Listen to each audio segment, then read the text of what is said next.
crew, when we took over, the last few days, did an amazing job, because although everybody kept saying that the ship was so far ahead in respect to the other, then the last few weeks we realized that we were not that far ahead.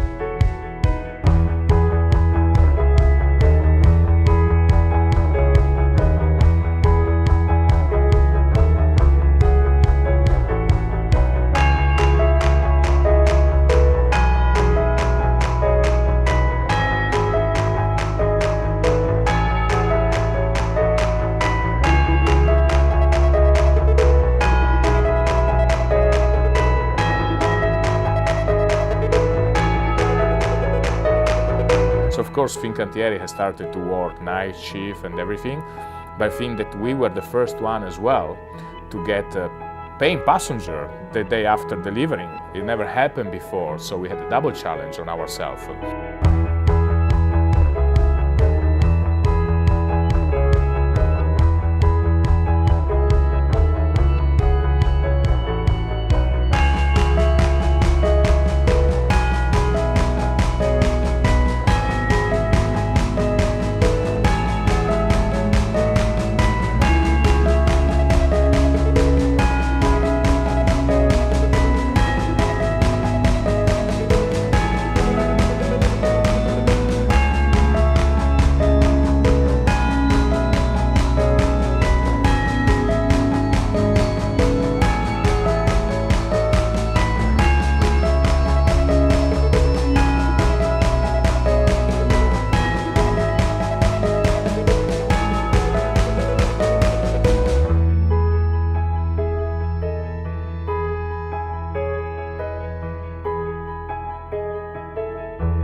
I did participate in January to the sea trial of the ship that took almost 1 week when the ship was still belonging to the yard.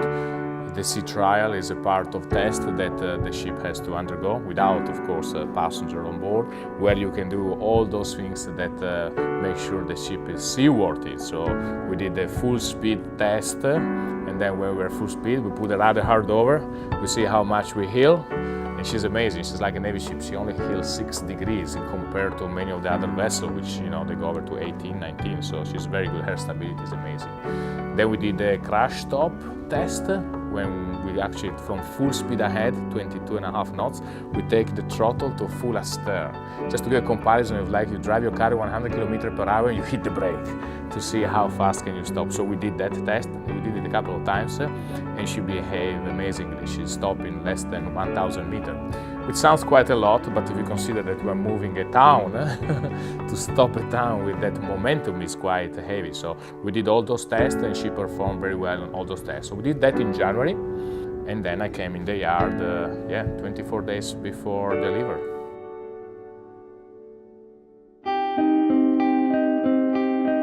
Of course, when I joined, when I first had the walk around, there were still many of the area that they still have to be finished and completed, and I think that was until almost the last day.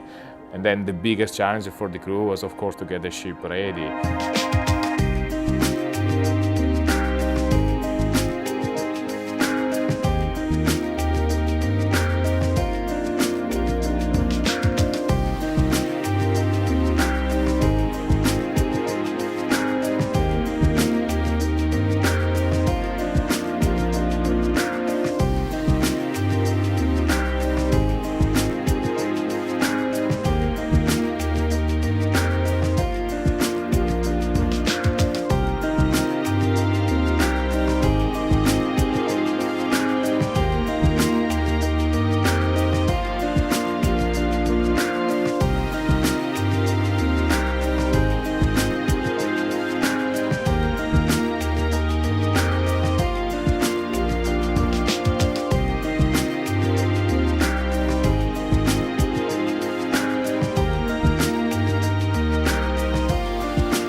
big change, of course, is when we move on board, and that was like, you know, putting blood into a dead body and make it coming alive. And the ship became alive on that day when you started to see our crew going around, you know, we are all in boiler suit. I think it's quite a feeling that everybody all on board will remember, you know, forever. You know, it's something, you know, the first one to enter on board. So it really made the change, made the ship gentle to come into life, yeah, because the crew is the soul of the vessel.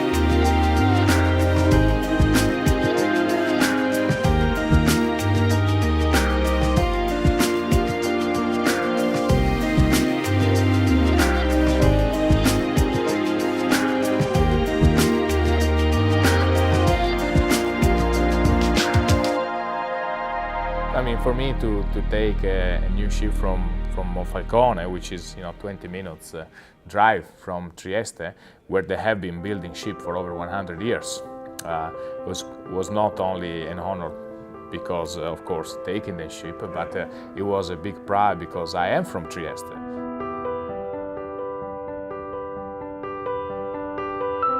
I grew up there in Trieste, which is a beautiful town at sea. And my father, he's a retired captain. My grandfather, he was a captain.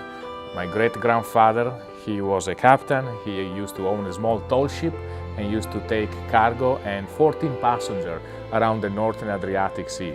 So it is in the family. And so when I was 15, my father sent me at sea during summer school vacation, because he said, if one day you want to become a captain like I am, you have to start from the very bottom. You're gonna go on board the ship and work as a deck boy.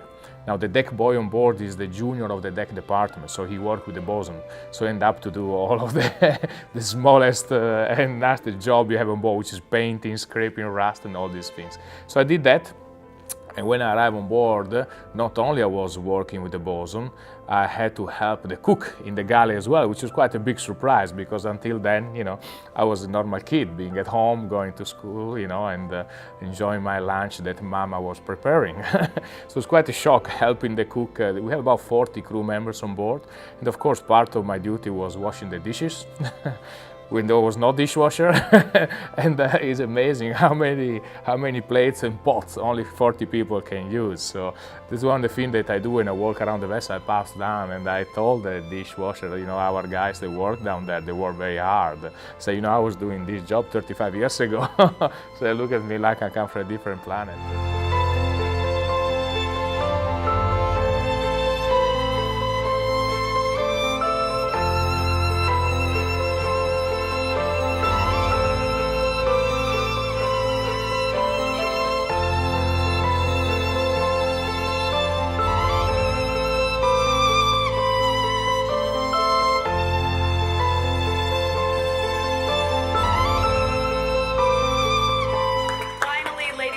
It gives me great pride to introduce the master of Majestic Princess, Captain Dino Sagani. And the Cantieri Shipyard Director, Mr. Roberto Oliveri. I'm honored to be the first captain of our newest vessel, Majestic Princess. I was home and it was about dinner time and I got the call from my senior vice president and it was an amazing feeling. It was, at that moment I visualized taking this ship out of the yard and taking it to Trieste and start to sail out of there and bring it across the world, and it really was a huge emotion. As it was when it actually happened, you know, that sail away from my hometown with this amazing vessel. It was an amazing emotional day for me. I will remember forever.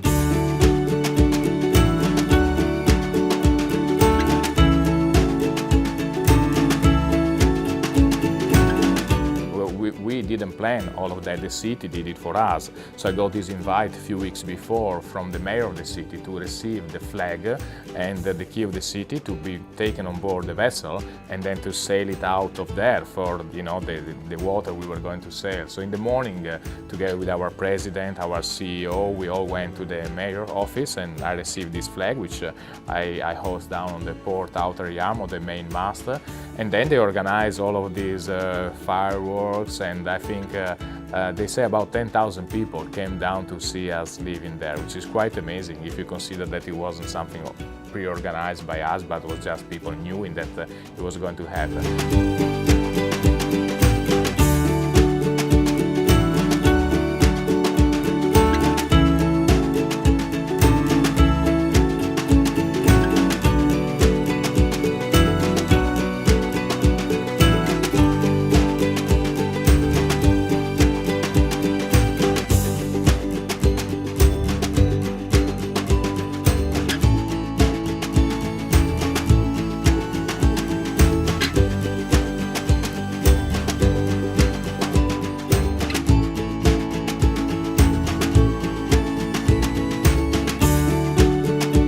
The Majestic Princess, of course, is different. And I think the most important thing that I have already heard from some passengers throughout this first cruise is the feeling that I have on board, and that is really what I wanted for this vessel, because you can step on board the ship and right away you have a vibe of this soul, which is the crew, of how the crew is happy or unhappy on board the vessel, and that makes the difference. And one of the things that we have an amazing executive team that help me out, of course, daily on the operation. But the most important thing is that we need to make sure that we are all here, of course, to work hard, but also to be together, as a crew, but as a family, to support each other, because of course our family are far away, for many months, and so yes, we are here to work, but we are here also to spend time of our life.